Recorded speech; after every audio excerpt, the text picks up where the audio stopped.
عقیدت کے اعتبار سے، پرتکلف زندگی کے اعتبار سے، وہاں کی خوبصورتی کے اعتبار سے ان کو زیر کرنا اتنا آسان کام نہیں تھا، ان پر غلبہ حاصل کرنا اتنا آسان کام نہیں تھا، یہ کھیل نہیں تھا۔ مسلمان فوجوں نے محاصرہ شروع کیا، بیت المقدس والوں نے اپنا قلعہ بند کر لیا اور ان قلعے کی جو فصیلیں ہوتی ہیں وہاں پر اپنے تیر اندازوں کو بٹھا دیا، بہت زیادہ تیر انداز تھے۔ ایک دن گزرا، 2 دن گزرے، 3 دن گزرے، لیکن کیا ہے، قلعہ فتح نہیں ہو رہا۔ قلعے والے ایسے لگ رہے تھے جیسے کہ کچھ ہے ہی نہیں، ایسے آرام سے کیا ہے وہ پرسکون تھے، اور یہاں تک کہ کئی دن گزر گئے۔ اب ابو عبیدہ رضی اللہ تعالی عنہ نے ان کی طرف کیا ہے پیغام بھیجا، اور پیغام بھیجا اور فرمایا کہ بھائی ہم تم سے کیا ہے 3 باتیں کریں گے، زیادہ لمبی چوڑی باتیں نہیں کرنی ہے، یا تو کیا کر لو، اسلام قبول کر لو، نہیں کرتے ہو آ جاؤ پھر کیا ہے جزیہ دے دو، وہ بھی ذلیل ہو کر، نہیں تو پھر کیا ہے بھائی تلوار ہے اور یہ بہترین منصف اور فیصلہ کرنے والی ہے، تیار ہو جاؤ، آپ کا اور ہمارا مقابلہ ہوگا۔ اب وہ بیت المقدس، ظاہر بات ہے وہ ان کی زبان نہیں سمجھتے تھے، بیچ میں ترجمان کی ضرورت تھی، تو ترجمان نے جا کر ان سے یہ باتیں کی۔ انہوں نے کوئی اتنا خاص خاطر خواہ جواب نہیں دیا، اور انہوں نے اپنے تیر انداز مقرر کیے ہوئے تھے، اور تیر وہ صبح سے فائر کرتے سورج غروب ہونے تک کرتے، جیسے بارش کے قطرے نہیں گرتے ہیں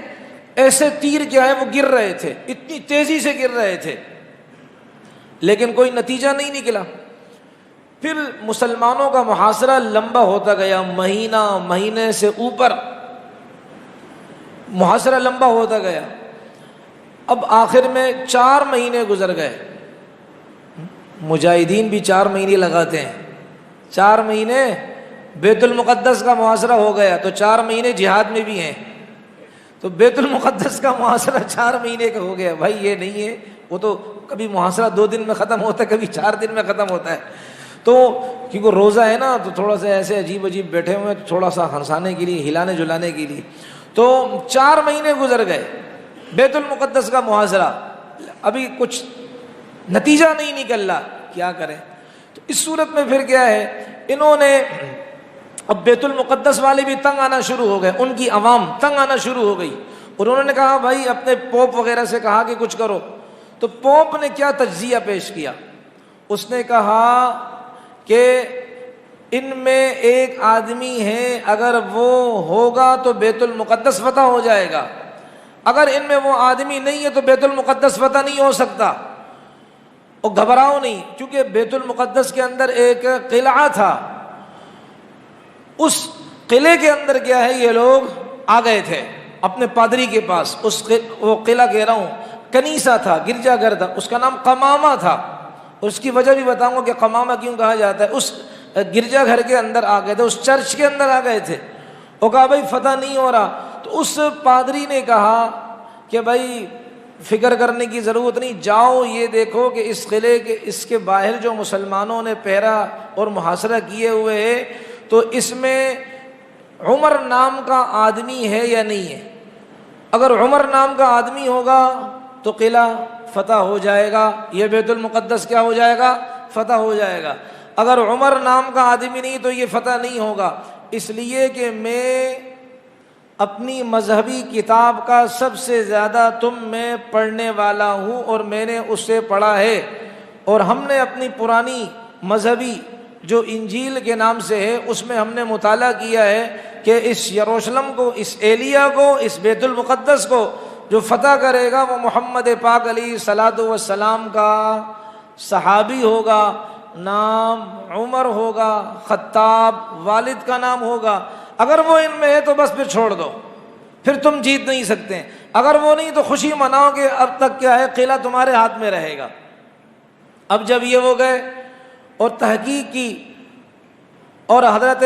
ابو عبیدہ آئے، ابو عبیدہ رضی اللہ عنہ جب سامنے آئے، انہوں نے دیکھا نشانیاں تو انہوں نے کتاب میں دیکھی ہوئی تھیں، تو ابو عبیدہ رضی اللہ عنہ وہ نشانیاں ان کو نظر نہیں آئیں، تو کبھی قلعہ ہم تم سے کیا ہے تمہیں قلعہ نہیں دیتے، بس اتنا کہا انہوں نے، صرف ابو عبیدہ رضی اللہ عنہ کو دیکھا، کچھ نہیں کہا اور واپس ہو گئے، کہا قلعہ ہم تمہیں نہیں دیتے۔ خالد ابن ولید رضی اللہ عنہ بھی یہاں تھے، تو خالد ابن ولید رضی اللہ عنہ نے ابو عبیدہ رضی اللہ عنہ سے کہا کہ حضرت کچھ راز ہے اس بات میں کہ انہوں نے آپ کو دیکھا، کچھ کہا نہیں، واپس چلے گئے اور کہا ہم قلعہ آپ کو نہیں دیں گے، لگتا ہے اس میں کچھ نہ کچھ راز ہے، ایسی کوئی بات پوشیدہ ہے کہ جس کو یہ جانتے ہیں۔ پھر آخر میں اس بندے نے بات اگل دی اور کہا کہ بھائی بات سنو، یہ قلعہ ہم دیں گے اس کو، جیسے میں نے عرض کیا کہ جس کا نام عمر ہوگا، والد کا نام خطاب ہوگا، نبی علیہ السلام کا صحابی اور وزیر اور مشیر ہوگا، اس کو ہم دیں گے۔ تو حضرت عمر رضی اللہ عنہ کو انہوں نے خط لکھا ابو عبیدہ رضی اللہ عنہ نے کہ بھائی اس طرح وہ کہہ رہے ہیں تو آپ تشریف لے آئیں۔ انہوں نے کہا کہ وہ آئیں گے تو ہم خود قلعہ دیں گے بغیر لڑے، قلعہ ہم ان کو دے دیں گے۔ اب خط تو بھیجا، ظاہر بات ہے وہاں تو دن لگتے ہیں، تو اسی دوران مسلمانوں میں سے حضرت زرار ابن ازور رضی اللہ عنہ، انہوں نے ابو عبیدہ رضی اللہ عنہ سے کہا کہ انہوں نے حضرت عمر کو دیکھا تو نہیں ہے، اس لاٹ پادری نے، عیسائیوں کے بڑے نے ابو عبیدہ رضی اللہ عنہ کو دیکھا تو نہیں ہے، اب تو خط گیا ہے۔ اور خالد ابن ولید رضی اللہ عنہ، ان کی شکل و شباہت زیادہ حضرت عمر سے میچ ہوتی تھی، یعنی کہ دونوں ہم شکل قریب قریب کے لگتے تھے، تو حضرت خالد ابن ولید کو آگے کھڑا کر دو، تو وہ نشانیاں دیکھیں گے تو تقریباً حضرت خالد ابن ولید رضی اللہ عنہ حضرت عمر رضی اللہ عنہ کے ہم شکل لگتے ہیں، تقریباً مکمل نہیں، تو دھوکہ کھا جائے گا، ہم فتح کر لیں گے۔ امیر المومنین کو بلائیں اتنے دور سے، حضرت خالد ابن ولید رضی اللہ عنہ کو آگے بھیجا۔ وہ پادری بھی کوئی پادری تھا بھائی، اس نے جب دیکھا تو وہ پورا اس نے جو ڈیٹا میٹا چیک کیا تو اس نے کہا بھائی چہرہ ان کی طرح ہے لیکن ہو نہیں وہ، اس لیے ہم آپ کو نہیں دیں گے، لڑتے رہیں گے اگر وہ نہیں آئیں گے، اس کے علاوہ ہم نہیں دیں گے کسی کو۔ حضرت عمر کو خط بھیجا رضی اللہ عنہ۔ حضرت عمر رضی اللہ عنہ نے پھر مشورہ کیا کہ بھئی کیا کروں، وہ کہہ رہے ہیں کہ عمر آئے، اب آپ مجھے مشورہ دیں کہ میں کیا کروں۔ اس لیے اس سے پتہ چلا امیر، حکمران وہ ڈکٹیٹر نہیں ہوتا، وہ آمر کا بچہ نہیں ہوتا،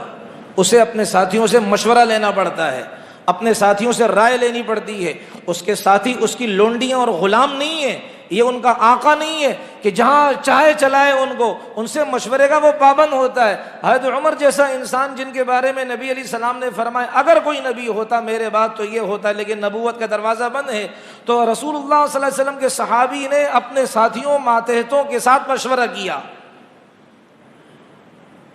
تو رائے، ظاہر بات ہے رائے کا اختلاف تو ہوتا ہے، سب کی رائے ایک جیسی نہیں ہوتی ہے۔ حضرت عثمان ابن عفان نے کہا اللہ کے رسول صلی اللہ علیہ وسلم کے صحابی اور خلیفہ آپ تشریف نہ لے جائیں، آپ جب نہیں جائیں گے تو یہ اور حقیر ہو جائیں گے، یعنی یہ کہیں گے کہ یار ہماری تو بالکل ویلیو ہی نہیں ہے، ہماری رائے پر، ہماری جو رائے ہے اس پر انہوں نے عمل نہیں کیا، یعنی ہم مسلمانوں کی نگاہ میں کوئی قیمت نہیں رکھتے ہیں، اس لیے اور ذلیل ہوں گے۔ یہ عثمان ابن عفان رضی اللہ عنہ کی رائے اور ان کا نقطہ یہ تھا۔ حضرت علی ابن ابی طالب رضی اللہ عنہ نے عرض کیا امیر المومنین آپ ضرور تشریف لے جائیں، اگر ایسی ہی بات ہے تو آپ ضرور تشریف لے جائیے، اچھا ہے وہاں آپ تشریف لے جائیں گے، کشت و خون نہیں ہوگا، خون نہیں گرے گا، آرام سے بیت المقدس فتح ہو جائے گا۔ حضرت عمر رضی اللہ عنہ نے نبی علیہ السلام کے چچا زاد بھائی، چچیرے بھائی حضرت علی ابن ابی طالب رضی اللہ عنہ کی رائے کا احترام، رائے کا تو سب کا احترام تھا لیکن اس وقت اس رائے کو مقدم کیا کہ جو علی فرما رہے ہیں وہ ٹھیک ہے، اب میں کیا کروں گا، خود جاؤں گا۔ اور اپنا نائب کس کو مقرر کیا؟ مدینہ پاک میں حضرت علی کو۔ یہ بکواس کرتے، جھوٹ بولتے ہیں کہ صحابہ کی نفرتیں تھیں آپس میں، حضرت علی اور حضرت عمر کے درمیان نفرتیں تھیں، امیر معاویہ اور حضرت علی کے درمیان نفرتیں تھیں، یہ جھوٹے ہیں۔ صحابہ آپس میں شیر و شکر تھے، صحابہ آپس میں باہم پیار و محبت سے رہنے والے تھے، اپنے بھائیوں سے زیادہ محبت کرنے والے، خونی رشتوں سے زیادہ روحانی رشتوں کے پابند تھے اور اس کا احترام کرتے تھے۔ حضرت علی کو اب حضرت عمر نے اپنا نائب مدینہ پاک میں مقرر کیا اور خود تشریف لے گئے۔ اب یہاں سے تاریخی دو قسم کی روایتیں ملتی ہیں۔ مشہور جو روایت یہ کہ حضرت عمر اکیلے تھے اور ایک ان کا غلام تھا، لیکن زیادہ روایتیں اس بات کی طرف ہیں حضرت عمر رضی اللہ عنہ تشریف لے گئے، کچھ صحابہ تھے ان کے ساتھ، اکیلا غلام ان کے ساتھ نہیں تھا، کچھ صحابہ حضرت عمر رضی اللہ عنہ کے ساتھ تھے۔ زیادہ تاریخی روایات اسی بات کا ذکر کرتی ہیں، لیکن یہ جاؤ حشم خدم ہٹو بچو کا شور اور علاقے والے کو پریشان کرنا کہ حضرت آ رہے ہیں راستہ بند کر دو تشریف لے جا رہے ہیں، ایسا کچھ بھی نہیں تھا۔ اپنے ساتھ مختصر سا قافلہ رکھا، وہ تشریف لیتے گئے، لیکن جس علاقے والوں کو پتہ چلا وہ علاقے والے آتے گئے راستے میں، گاؤں دیہات والے، ان کو پتہ چلتا رہا کہ عمر فاروق آ رہے ہیں تو وہ دیدار کرنے کے لیے آتے گئے۔ میں اکیلا ہی چلا تھا جانب منزل کی طرف، لوگ آتے گئے، کارواں بڑھتا گیا۔ تو یہ تو اللہ والوں کی نشانی اور علامت ہوتی ہے، وہ تشریف لے جاتے ہیں، وہاں ان کی خوشبو پھیلتی رہتی ہے اور دیوانہ وار لوگ ان کی زیارت کے لیے تشریف لاتے رہتے ہیں۔ حضرت عمر رضی اللہ عنہ کے ساتھ مختصر سا قافلہ تھا اور وہ عام سا لباس پہنا ہوا تھا اور کوئی زرق برق چکا چون کرنے والا لباس ایسا کچھ بھی نہیں تھا، اور طے یہ تھا کہ جابیہ کے مقام پر ٹھہریں گے۔